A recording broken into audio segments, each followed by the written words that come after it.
يقول الرسول عليه الصلاة والسلام: إن لكم من نسائكم حقا ونسائكم عليكم حقا فاتقوا الله في النساء، فإنكم أخذتموهن بأمان الله واستحللتم فروجهن بكلمات الله، ولإن عليكم رزقهن وكسوتهن بالمعروف، والحمد لله وصلى الله على سيدنا محمد وعلى آله وصحبه وسلم. قل يا يحيى عبد الكريم سعيد زوجتك وإنكحتك الأخت صمود علي أحمد على ما أمر الله به رسوله وبالمهر المعلوم المتفق عليه. قل يا رشيد علي أحمد. يا رشيد علي أحمد. علي أحمد. يا رشيد الرجال. قبلت منك. البنت اسمها. قبلت منك. صمود علي أحمد. علي أحمد.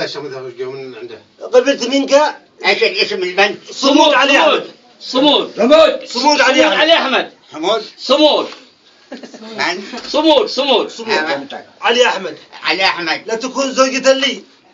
على محكم كتاب الله. على ما حب الله على ما حكم الله ورسوله. أقول يا يحيى عبد الكريم سعيد. زوجتك.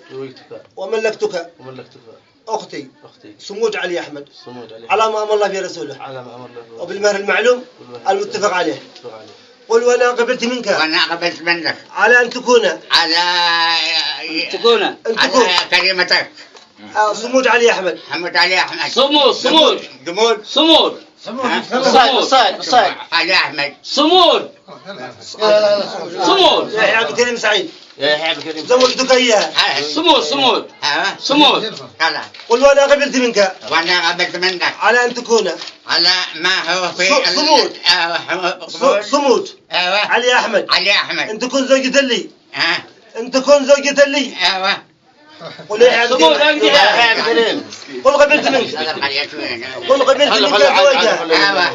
قبلت منك. قبلت منك. بارك الله لكم اللهم الا في بارك الله لكم بارك الله عليك وعلى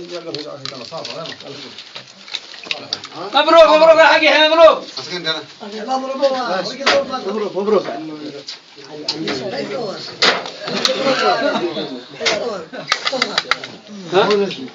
مبروك